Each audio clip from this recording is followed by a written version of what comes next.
Hello and welcome to Champions of Krynn, the first in a trilogy set in the Dungeons and Dragons Dragonlance universe. Usually Dungeons and Dragons games are set in Forgotten Realms, but there are some outlying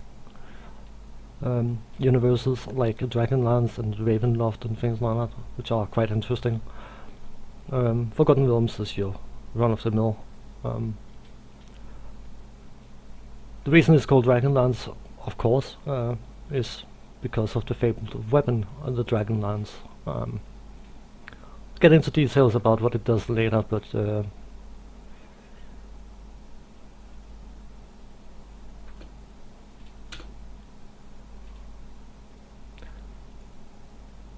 more about that when we actually obtain it. I have created a party, and it consists of a knight, a ranger, a fighter thief, a cleric, and 2 mages, 1 white robe and 1 red robe.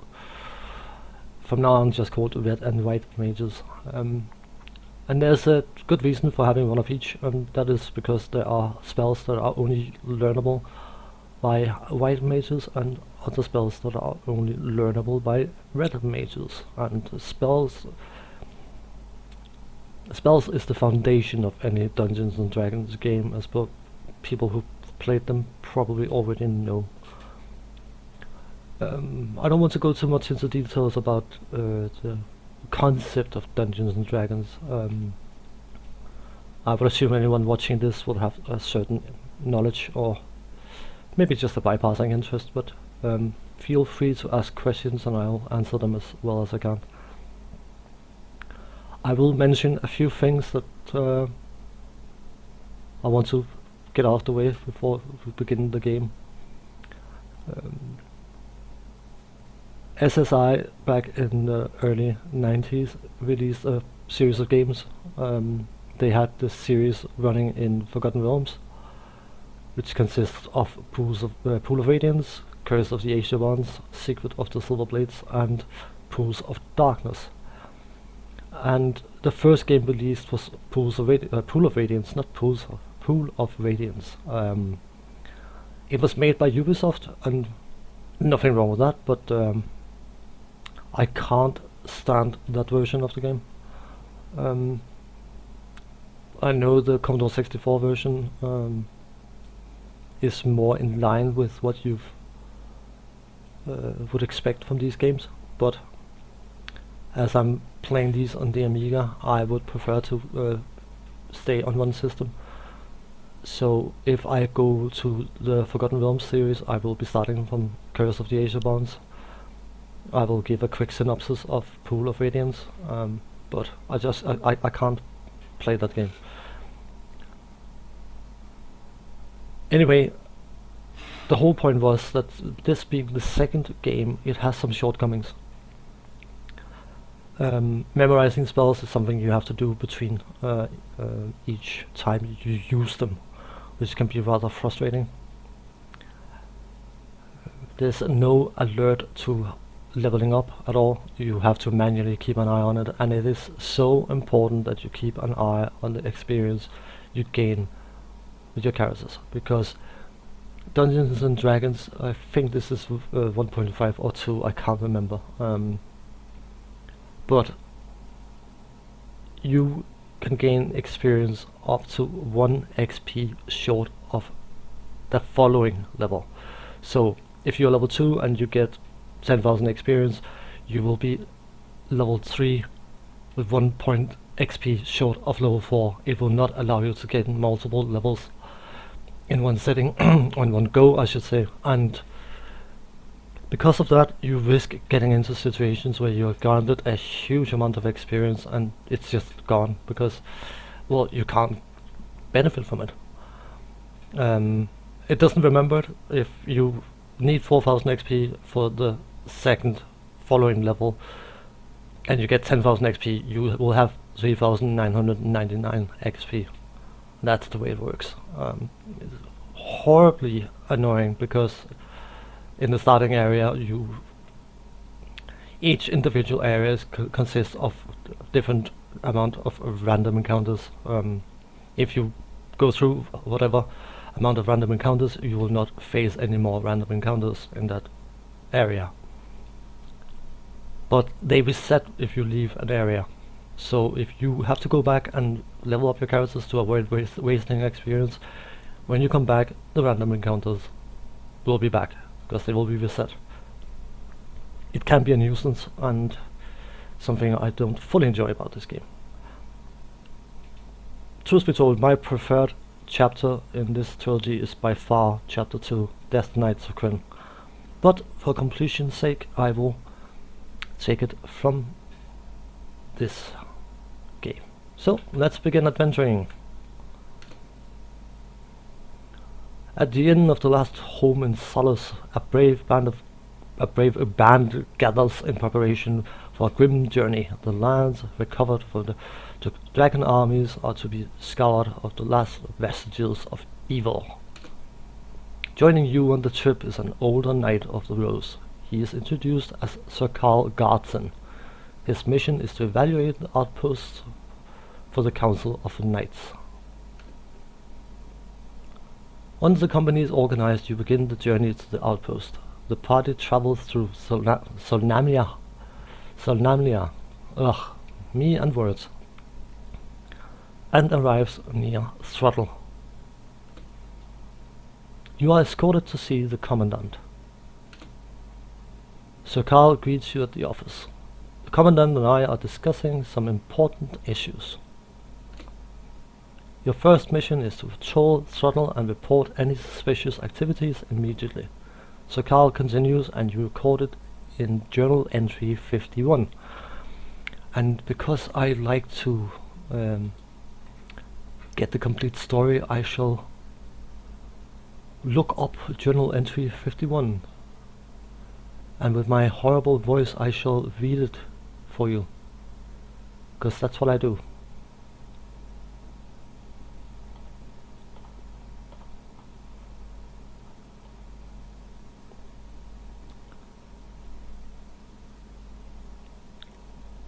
The worst monsters our scouts have reported anywhere in the area are hobgoblins. Draconians and evil dragons have long since abandoned this area to our forces. Still, be a little wary on your way to Throttle. Also, be sure to report back here immediately if anything unusual or dangerous occurs. This outpost depends on information brought back by patrols such as yours. Good luck, and may the Paladin watch over you.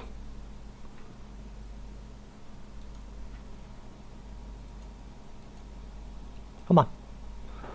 Also buy and ready equipment from the armory. Memorize spells before going out. What a good idea. Where do you wish to go? I actually think I want to go to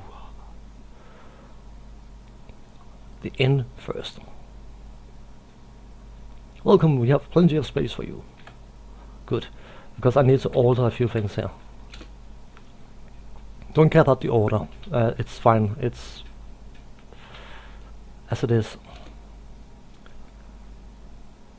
You don't want to run it at the fastest, because that's a bit too fast. Still want to enjoy the hits.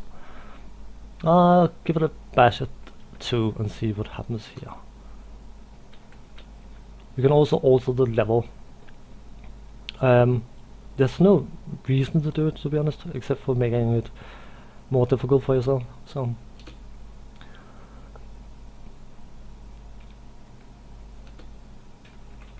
something to bear in mind: you can modify your character stats in the game, and it's been put in for the purpose of you having your favorite Dungeons and Dragons character and you want to copy his or her stats into the game. I've abused it, if you want, used it, whatever, to set all character stats to 18 or 19 in the case of the one elf I have with his dexterity. And that is because, well, I could just go for random rolls and all that. Excuse me. I don't want to make this more cumbersome and difficult than it has to be. This is a question of showing off the game, not necessarily having to reload every 10 minutes because something goes wrong. So, magic. We have a bit of magic here. We have a cleric. Memorize. Special spell. She's a cleric of Marshare, or whatever it's called. I don't know how that deity is pronounced, and anyway, that gives her a special ability that she gets silence as a special spell, and she turns undead as if she were 2 levels higher than she actually is. There are some of the other deities that give some very nice bonuses, but in my opinion, because I'm thinking long term, and when I create a character in a game like this where there's a trilogy and you can transfer your characters, I always think end game. And especially in Death Knights of Krynn, as you may have gathered from the name of the game, undead is something that you will be facing a lot of. And as anyone who's been playing Dungeons and Dragons at any point in life will probably realize, undeads are some of the worst enemies ever, because they can do level drains and paralyze and all sorts of things. And though some of them are virtually immune to being turned, having those extra 2 levels on the turn check can be a huge difference. So that's the reason I chose that. Plain and simple. We can have a detect magic and should probably get some cure light wounds. Yep, I want to memorize those spells.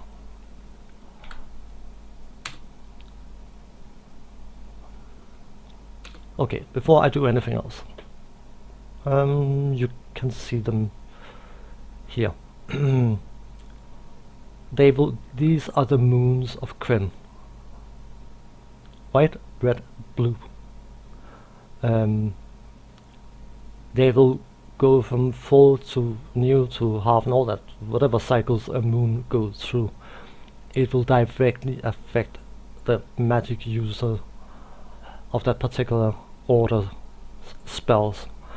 So when the white and red are full, the white and red mages will get extra bonus spells, and so on. So the game is basically encouraging you to try and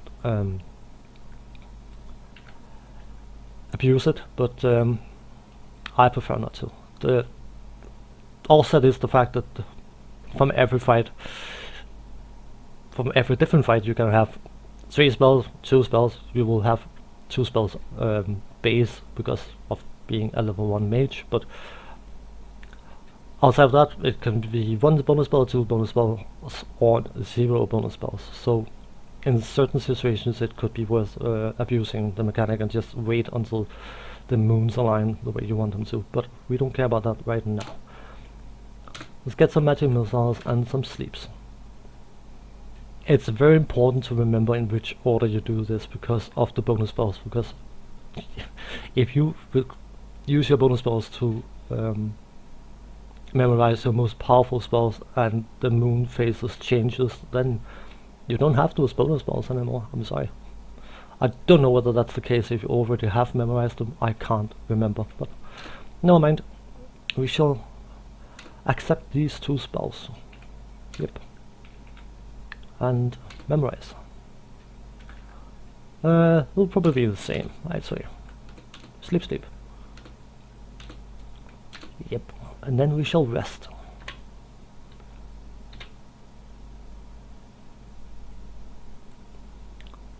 And then we shall exit and save game B. Haha, no, I will not exit the workbench. So let's get some equipment. We want to go to the armory, and we want to pool our money. In this particular game, steel is the main currency. Makes sense. You could always argue. He's a Dynamic Knight, so I'm sure, yeah, he's equipped with a plate mail, shield and longsword. Good.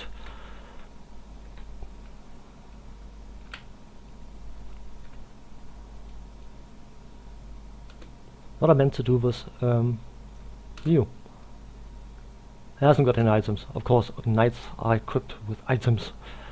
So let's buy some stuff for him, shall we? It's not horribly expensive, I suppose. Should probably get him a ring mail and a short bow. Definitely, he is our ranger. 100 arrows? Probably buy more than that, to be honest. 200 arrows. He should have a melee weapon of some sort. Hoopak, whatever, is used by Kenders, and I will not play a Kender, even though they have certain very good abilities. You can have a longsword as well. I don't care about shields, because he's supposed to be a two-handed wielder when it becomes practical. So, thankfully we can join these. Hooray!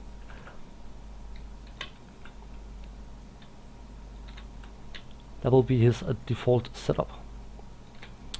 Because one of the things I really love about Dungeons and Dragons is the fact that the earlier versions, he hasn't got anything either. He's a fighter thief, so we have to remember that he cannot use his thief abilities with anything heavier than leather. It's a price to pay, but there's a good reason for him being a fighter thief. So we'll give him a longsword and a short bow and some arrows.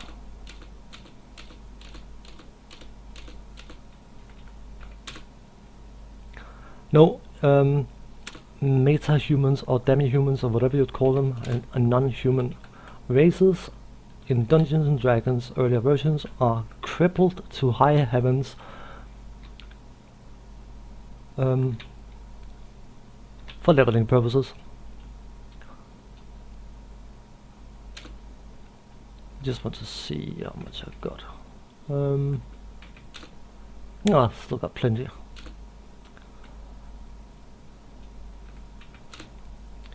She should probably have that. And a lot of guides and things like that will tell you, you know what, you should get this setup and this setup and this setup, and if you intend to play the characters through the other chapters, then you will find yourself royally screwed if you go certain multi-class combinations, because aha, you are hereby a level whatever fighter, mage, thief, but you know what, your race cannot reach more than level 6 fighter. I'm not saying that's the case, but just for an example. Needs to buy some stuff for him. He can have a quarterstaff and a bunch of darts. Quarterstaff, there we are.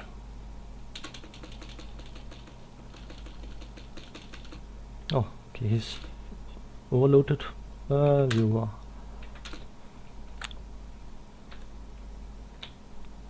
But as I was saying,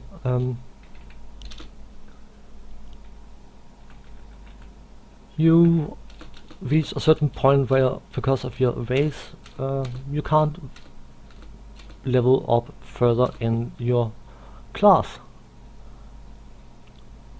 which means of course that, because it will still share the experience required across all your classes, if you have a fighter mage thief and you cannot level your fighter and mage any higher for whatever reason, it can only level your thief class. Your thief class will suddenly cost 3 times the normal amount of experience, even because it will still be split across your 3 classes. Wow, right? They argue that it's the price you pay for versatility, but I don't think it's worth the price. I don't want to. That was wrong. Oops. Come on, stop being an idiot. I don't want to play a set of characters and then go to the next chapter and then say, okay, we make some new characters. That's just me. I like having the option to give a batch more, to bring them further forward into the story. That's the whole point of playing a trilogy. So, and that is why I have only settled for one demi-human or meta-human or whatever you'd call it, non-human, which is my Qualinesti Elven Fighter Thief. Oops, you know what, it's fine. I wanted to view him. And yes, neutral good. I don't think that thieves are necessarily evil or have to be neutral. They have to be neutral, but not. You can still have good thieves, I believe.